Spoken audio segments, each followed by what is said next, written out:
पंडित दीनदयाल उपाध्याय वरिष्ठ समाज के यहाँ पहुंची राकेश रोशन सिंह बाली जी सर, बताइए लोकसभा चुनाव में क्या वजह रही और आप अक्सर सांसद जी के इर्द गिर्द देखे जाते थे और भारी उद्योग मंत्री केंद्रीय मंत्री बड़ी बात है, कहीं ना कहीं यहाँ चर्चा का विषय बड़ी जनपद में बना हुआ है। देखिए, सर्वप्रथम मैं आपके इस खबरी चैनल को, आपकी पूरी टीम को भी इस जीत की बधाई देता हूं, क्योंकि आप लोग भी कहीं ना कहीं हमारे नगर के निवासी हैं और आप लोग भी कहीं ना कहीं मतदाता हैं। ये जीत आप लोगों की भी जीत है और आप अपने चैनल पर हम जैसे तुच्छ व्यक्ति को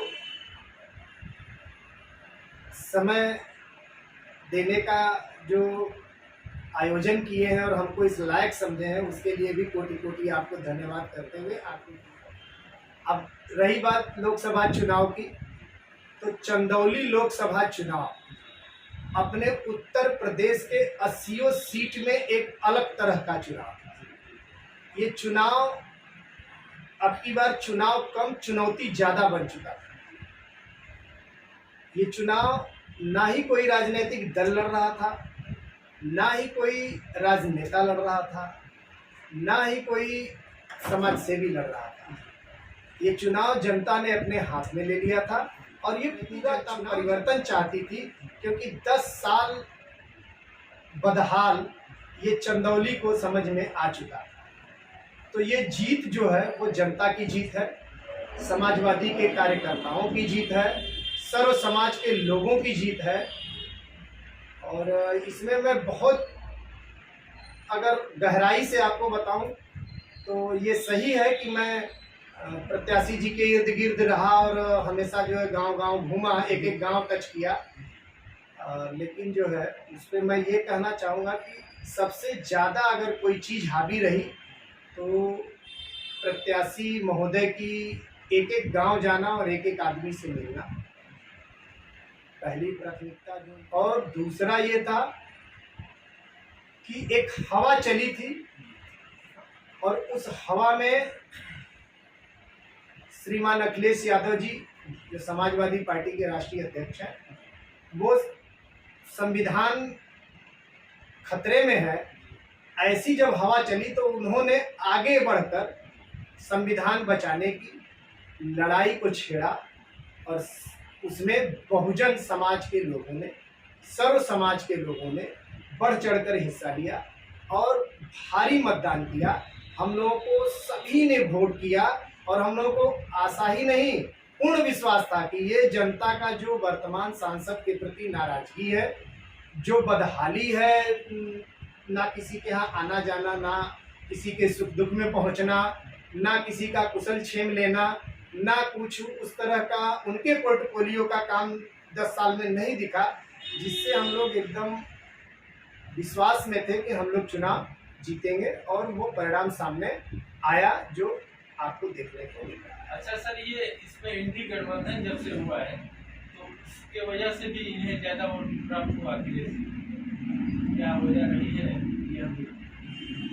भाई गठबंधन, ये तो कक्षा 3 और 4 में हम लोगों ने पढ़ा था कि एक लकड़हारा था और वो जब बीमार हुआ और मरण शैया पे पड़ा था तो उसके पुत्र आपस में लड़ाई झगड़ा कर रहे थे। अपने पुत्रों को बुलाया और कहा कि भाई ये लो एक लकड़ी और तोड़ो, तो सभी ने तोड़ दिया, एक एक लकड़ी दिया। तो उसने फिर सारे लोगों से एक एक लकड़ी मंगाई और उसको एक गट्ठर में बांध दिया और बोला भाई अब सारे लोग मिल के तोड़ दो। तो जब सारे लोग मिल के तोड़ने लगे तो भी नहीं टूटा।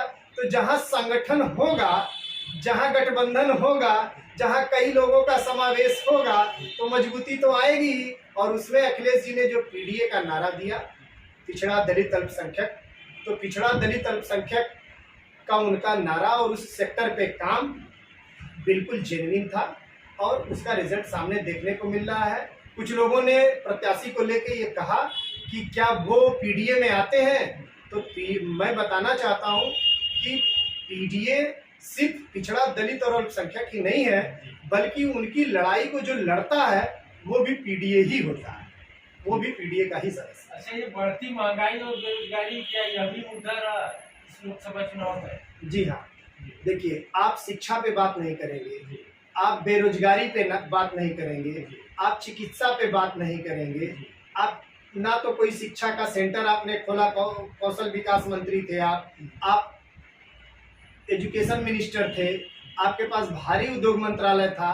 तो जब आपने कोई केंद्रीय विद्यालय नहीं खोला, कोई विश्वविद्यालय नहीं खोला अपने संसदीय क्षेत्र में, कोई जो है आपने कौशल विकास मंत्री रहते हुए किसी भी प्रकार का कोई ITI कॉलेज नहीं खोला, पॉलिटेक्निक कॉलेज नहीं खोला, जो चंदौली का महिंद्रा पॉलिटेक्निक कॉलेज पंडित कमलापति त्रिपाठी जी के समय का है, उसका रख रखाव नहीं ठीक है, उसको अधिकारी कब्जा करके रह रहे हैं।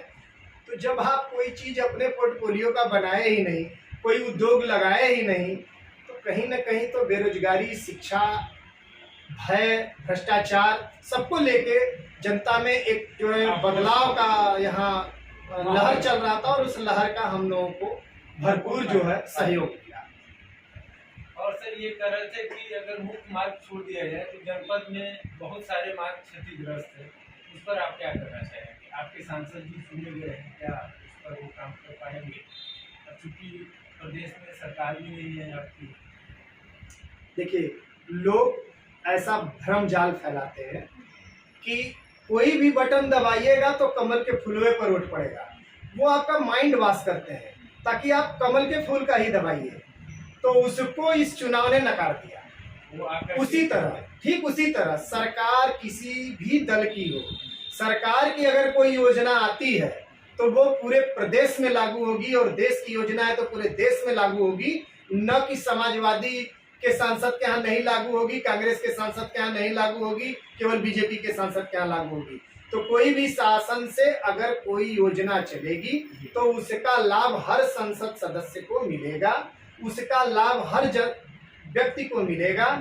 और उसके बाद सांसद निधि है, और हमारे सांसद जो नवनिर्वाचित हुए माननीय बीरेंद्र सिंह जी, वो पूर्व में सरकार में 2 बार मंत्री रहे हैं, तो उनका ब्यूरोक्रेसी से लेके और हर जगह संबंध है, और वो काम करने का तौर तरीका जानते हैं, कैसे करना है और कैसे कराना है। तो वो काम करेंगे, और आपको सारी चीजें, मैं ये तो नहीं कह सकता कि 10 साल का कोड 10 महीने में ही खत्म हो जाएगा, लेकिन 5 साल के कार्यकाल में आपको इतना जरूर महसूस करा देगा हमारा प्रत्याशी जो जीत के आए हमारे सांसद जी, कि परिवर्तन आप लोगों ने किया है, तो हमारा परिवर्तन भी आपको देखने को मिलेगा। अच्छा सर, यहाँ नगर पालिका में बराबर समस्याएं रहती है, सफाई कर्मियों की सैलरी वगैरह नहीं मिल पाती है समय से, जीवन यापन करने में समस्याएं आ रही है, उसकी बातें आप बराबर उठाते रहे हैं, तो उस पर आप क्या करना चाहेंगे?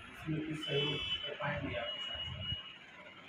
भाई देखिए, नगर पालिका एक स्वायत्त शासी संस्था होती है, उस पर किसी का दबाव नहीं है, लेकिन ऐसा भी नहीं है कि सांसद जी हैं तो जो केंद्र सरकार का बजट आएगा नगर के विकास के लिए, तो वो सांसद के टेबल से ही गुजरेगा। तो ऐसा नहीं है, उस पर सामंजस्य बनाया जाएगा। जिले को जिला अधिकारी चलाते हैं, जिला अधिकारी से बात होगी, और हम लोग लगे हैं उस पर, पहले भी लगे थे, और जब से चुनाव खत्म हुआ है उसके बाद से हम लग गए हैं, प्रयास कर रहे हैं, अधिकारियों से संवाद चल रहा है कि भाई इनका वेतन दिया जाए। उसमें कुछ टेक्निकल एरर आए हैं, उनको मिल बैठ के दूर करके जल्द से जल्द हम 1 हफ्ते के अंदर करीब 2 से 3 माह का उनका कराने का प्रयास कर रहे हैं। कर्मचारियों के प्रति हमारी पूरी सहानुभूति है कि वो बगैर वेतन पाए, और आउटसोर्सिंग के कर्मचारी हमारे काम कर रहे हैं, तो मैं उनके साथ था, हूँ और हमेशा रहा। अच्छा सर, इंडी गठबंधन में भी कुछ पार्टी के लोग अंतर्घात किए, उस पर आप क्या कहना चाहेंगे? वो क्या प्रभावित कर पाए पार्टी को? देखिए, और भी बड़ी जीत होती अगर वो न करते तो। देखिए ऐसा है, कौन क्या किया उस फैक्टर पे जाना उचित नहीं है। ये भी तो हो सकता है कि जो नेता लोग हैं उनके देखने में लग रहा हो कि ये आपसी जो है मतलब खींचतान है, लेकिन ये भी तो आप सोच सकते हैं कि हम लोगों का अंदर खाने वो अपनी स्ट्रेटजी रही हो अपने प्रत्याशी को जिताने के लिए, ये भी तो हो सकता है। तो जिस चीज का प्रमाण नहीं है तो उसको कहना। सुनने में आ रहा था सर कि क्षत्रिय समाज जो है नाराज चल रहा है, बीजेपी से और प्रदेश भर में विभिन्न जिलों में यह चीज़ देखने को मिली। तो चूंकि आप भी क्षत्रिय समाज से आते हैं तो ये सवाल की लायकी है। ये ठीक है। देखिए, क्षत्रिय समाज नाराज किसी से नहीं होता है। क्षत्रिय समाज कह लीजिए कि सभी को लेके चलता है। जिसके अंदर सबको लेके चलने की क्षमता होती है वही क्षत्रिय होता है। क्षत्रिय कोई जाति नहीं है। जिसने भी क्षत्रप स्वीकार किया वही क्षत्रिय है। और हर जाति में क्षत्रिय थे जिसने भी क्षत्रप स्वीकार किया। ऐसा नहीं कि सोनकर समाज में क्षत्रप नहीं स्वीकार किया, वो राजा नहीं थे। स्वीकार करना मीन्स, क्षत्रप मीन्स सीधा सीधा समझिए कि आप राजा थे और आपकी छाया में आपकी प्रजा हो। तो यहाँ हर समाज के लोग क्षत्रप धारण किए और हर समाज के लोग उसमें थे। लेकिन मैं ये कहना चाहता हूँ कि किसी की माँ बहन को, किसी के आबरू पर अगर कोई बोलेगा तो चाहे वो आप हो, हम हो या कोई और हो, हम आप हिंदू, मुस्लिम, सिख, ईसाई, जाति सब बाद में है। पहले हम आप मानव हैं और मानव का स्वभाव है कि अगर उसके दामन पर आंच आएगा, उसके आत्मसम्मान पर आंच आएगा तो वो उसका विरोध अपनी क्षमता के अनुसार करेगा। और ऐसा कुछ भी नहीं कि केवल राजपूतों ने हम लोगों को वोट कर दिया या नहीं किया, सबका वोट मिला है। आप देखिए, आज सोशल मीडिया पे आप जब मोबाइल खोल रहे हैं तो कोई जयचंद लिख रहा है, कोई कुछ लिख रहा है, कोई कुछ लिख रहा है। वो अपने गिरेबान में क्यों नहीं झांकते? डॉक्टर महेंद्र नाथ पांडे जी के पीए थे मृत्युंजय जी, उनका गांव था केशव का पूरा। केशव का पूरा पंडित जी लोगों का गांव है, वो कैसे हार गए? धूस पंडित जी लोगों का गांव है, वो कैसे हार गए? वहां कौन सा राजपूत थे?